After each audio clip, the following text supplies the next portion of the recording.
Okay, Shalom. This is Mark coming at you with another quick one through the spirit of power, Yahweh, by Hashem, Yahushua, by Hashem, Rakah Kodash, Mashanakabah, Lahak, Sequoyam, Sha'al Gadawakah, which is giving double honor to the elder apostles, great millstone who rule well and teach well. Kazak Shalom to you brothers pushing his word and truth and sincerity, making the calling of the election sure, as well as you few sisters who might be listening and learning. And getting right into it. I was meditating on this while I was sipping some yang, cause I had my son listening to this Bible movie. Lead your son in the way he should go. But anyway, lead your child in the way that he should go. Paraphrasing the scriptures. But anyway, it hit me because he said basically, the cry of the afflicted reach unto heaven, and I'm meditating like then that's in the scriptures, because also not only the cry of heaven reach unto Yahweh Shai, but also the wickedness of the wicked, because the wicked has gotten everything by deceit, man. Everything that the wicked has received, it was stolen. All right. So that's like me seeing a poor man who really ain't got nothing, and then I go take all of his riches. I take the little gold and silver that he had, which was really nothing for real, and then I build upon that. That makes me a wicked ass man, because I took all of the things that a poor man had until he ain't had nothing left. All right, and I boasted myself in the riches that he had, plus the riches that I already have. That's the wickedness of E. It says Revelation chapter 18 verse 4. It says, "And I heard another voice from heaven, saying, Come out of her, my people, that ye be not partakers of her sins." Right, so we got to come out of that mindset of Egypt, so that we don't partake in the plagues that's going to come upon Egypt, and that ye receive not of her plagues. It says, "For her sins have reached unto heaven." Right, so the sins of our oppressors, the kings of this current world, they have reached unto the heavens. All of the stealing, all of the killing, all the raping, robbing, murder, especially the stealing, because they even stole our heritage. Right, they portray themselves as the power of the scriptures, when actually they're not. The Lord is gonna judge them for that, man. That has reached all the way to the man. That has reached all the way, literally all the way onto the heavens, because now that deceit and guile has given him the power, and what he doing with it, he reached all the way to the heavens.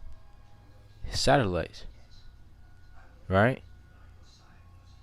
And if the Lord gave him the power, or if the Lord gave him the time and the power to do even more, he would probably reach even into the other planets. But the Lord ain't gonna allow that, right?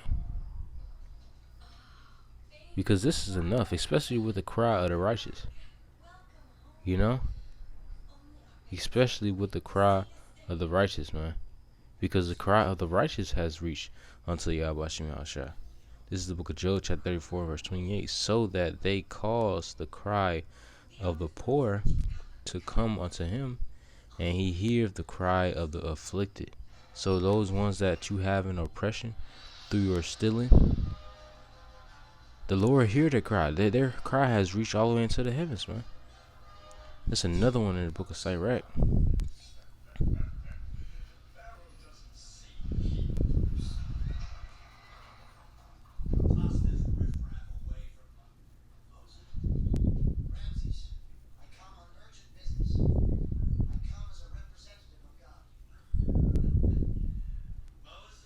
It's the book of Sirach. That's not it. Hey, man. I was saying somewhere. Bear with me for a second. Can't remember the precept, but I'm trying to look.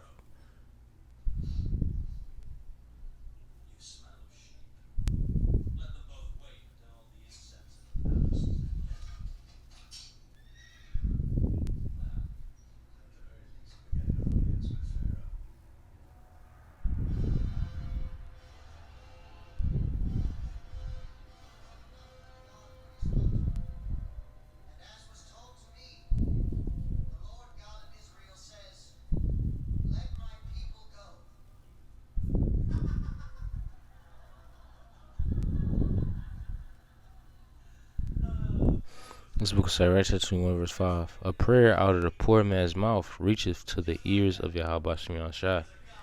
Right. So the poor man has been reaching out to Yahweh Shem Shai, or the poor man has been crying out to the Lord for over 400 years, man. Right? And over time, those prayers have gotten stronger and stronger because the Lord, through that time, the Lord had opened up the books. You know what I mean? He put his prophets on the streets, right? So through time, that prayer has gotten stronger and stronger and stronger because the prayer started when he came over here and was raping our young ones and buck breaking our men, right? Really, that's when the prayer started, because that was the start of the affliction in this generation, in this captivity. That's when the prayer started, because really this prayer had been going on for generations, not a generation, centuries, man. It says, a prayer out of the poor man's mouth reacheth to the ears of Yahweh Shema Shai. So hey man, because we tired, man. We vexed with this fucking kingdom.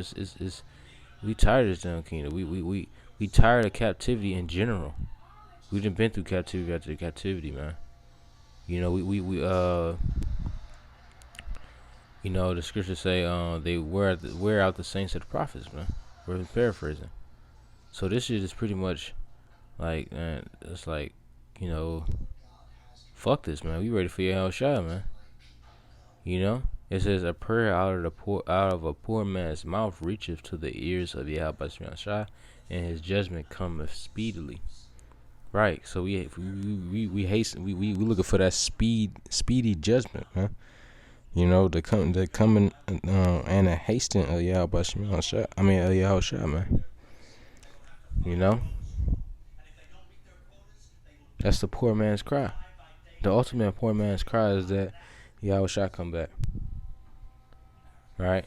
The ultimate poor man's cry is a poor man. Is a man that Yahweh Shai set up, man. That's the ultimate poor man. Cause you could be poor. You could be a poor man, right? Which the poor men are the Israelites, man. But you could be a poor man and be rich as hell. Because you have so-called rich Edomites, slackers. You have so-called rich Israelites on this side. For example, Jay-Z.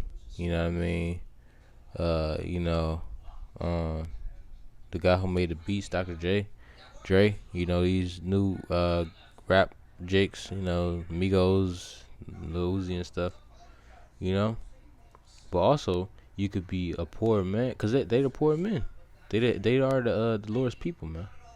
Which the Lord's people are poor. They're in captivity. They have no wealth, man. Their only wealth is of this book. This living book, man.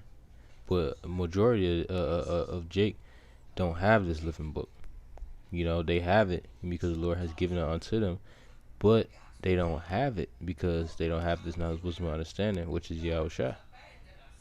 Not every man have Yahweh Shai, right? Only the elect. But also, it can also go for the actual poor man. That's really the lowest state of impoverishment and poverty, so like, which is the man that you might see on the streets, asking for money, or the man that you might see on the streets, bugged out of his mind on some type of drug or some type of chemicals. That also that man right there is actually rich. He in that rich mindset, that Egyptian mindset. Because that's why the scriptures say, give me rough preference, give me food, give me things convenient for me. Don't make me too rich, don't make me too poor. Don't make me too rich whether I don't need you, or I think in my heart that I don't need you, or don't make me too poor, or I curse your name, and do by my actions and do things against you, by my actions,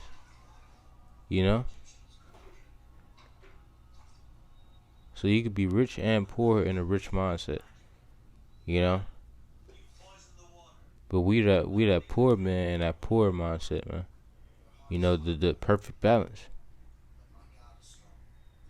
You know, and I say I say you could be poor in that rich mindset because the poor need the true poor need Yahweh Shah. But the rest of the world, they rich in their own heart because they desire the riches of Egypt, man. You know, whether it be high or low. But the true poor man is gonna trust in Yahweh Shah. It says a prayer out of a poor man's mouth reaches to the ears of Yahweh Shah, and his judgment cometh speedily. Right. So the poor man's prayer has reached unto Yahweh Shah. The Lord know that we tired of this place, man. The Lord know that we tired of captivity in general, whether it be the modern day Babylonian captivity, all the way down to the Egyptian or Sodom and Gomorrah, man. You know, the Lord know that we tired of captivity because He the one that put us through all these different captivities and raised up these different kings, man. You know. It say a prayer out of the poor man's mouth reaches to the ears of Yahweh Shah. And really that's through his chariots and his angels documenting and recording these prayers and lifting them up unto the Lord. That's their mission, that's their lot. Right? That's their work. Right? Well, but also it's twofold because our prayers actually reached up unto the Lord because the amount of times that we pray to the Lord just out of vexation in our spirit and being here, or just out of wanting the Lord to come back, right? Or just out of the spirit of the Lord, Yahweh in general. It has reached unto Yahweh Shah, which that's that's symbolic. We don't know how far up Yahweh Shah is unto from this place, because the Lord said, can any one of you add 1 cubit unto the Lord? So we don't know how high the Lord is from here, man. But we understand, like, if you can count all of the prayers that the men of the Lord has sent up all together from this time all the way into our other captivities, it would damn near reach the Lord, man. Because we done been through so many captivities, we done been through so many afflictions. It says a prayer out of a poor man's mouth reacheth to the ears of Yahweh Shah, and his judgment cometh speedily. Right? So the Lord is coming speedily to avenge his poor men. Right? And He gonna use his poor men. He using his poor men right now. Right now we just in a peaceful form of hunting. Alright? Because we fishers. But pretty soon it's gonna be a more aggressive form, man. But yeah, man, the prayer of the poor man has reached unto Yahweh Shah, but also the sins of the wicked man have reached unto Yahweh Shah. So Lord is willing to edify until next time. I say Shalom.